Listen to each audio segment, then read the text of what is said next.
about the concept of being controlled and just simply wanted to rip that thought out of her mind. Well, the movie Dead Poets Society also dwells upon this matter by thinking about whether schools should embrace a more traditional and straight-on approach towards their students by having little to no interaction in class, constant reading and constant writing from the board, or they should embrace in the students' creativity and indulge into what the human mind can create out of a lesson, you know? Well, the movie sets aside two characters, Todd and Neil. Neil wants to pursue an acting career and has always believed he belonged there, and in fact he was very good at it. He tells you so too.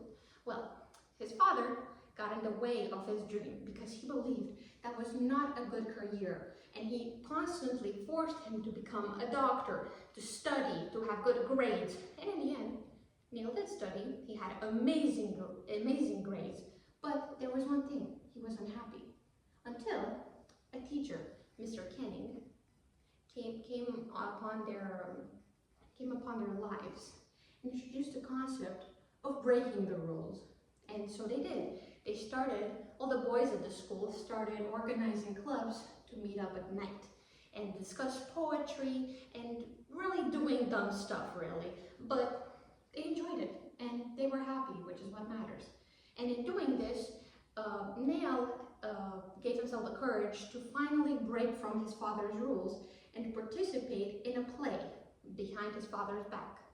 In the end, his father ends up finding out, and Neil, not being able to handle all the freedom that he's dealt with, being so happy that he's got to do what he could until that point, ends up taking his own life because he did not know how to deal with the amount of emotions he was constantly going through, since he decided to take an abstract path in his life. He did not want to go by the rules, but not going by the rules also caused him to break apart, since he did not know which way to take, this one or this one, you know? He was conflicted, and that confliction led him to his life ending, even though in real life that is quite unrealistic, since not a lot of people take that approach. Although you might notice that a lot of artistic people in real life seem a bit more confused about their life trajectory, which is normal. But eventually you have to really lead your own way, since this is your path. Although there's a second character, Todd. He embraced control. He was scared to break out. He, unlike Neil, did not know how to even express himself.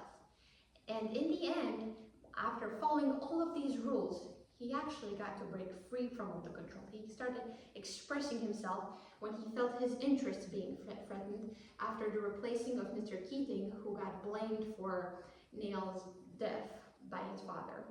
Well, I want to get to the point that sometimes you can not only have freedom, but you can also not have control. Such as in a lesson, it's important to have a bit of creativity mixed up along tradition. And for you to break a rule, you need to learn them first. You need to know how to use them to your advantage, which is something that Neil forgot to do.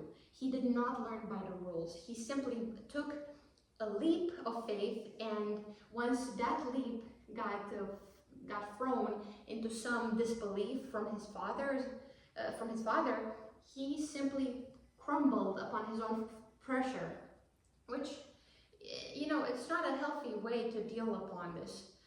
And with control, it's almost the same. When you have too much control, you no longer are an individual, you are a machine. And it's no good to go to one extreme to another, which is why you need to have both. You need to learn the rules, such as, think of a good linguist.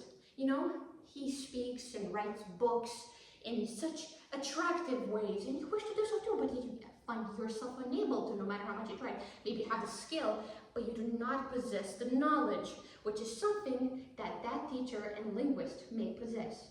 And to become successful in life, to obtain the freedom, in this instance an actor, he could have at first finished school and then established a safe point in his life, and afterwards continue on into an acting career. And if that wouldn't have worked out, he could have gotten a second job, and from that point on he had so many solutions. My point is that you need to find a balance in life. You cannot have everything, and from one extreme, you have to remain stable.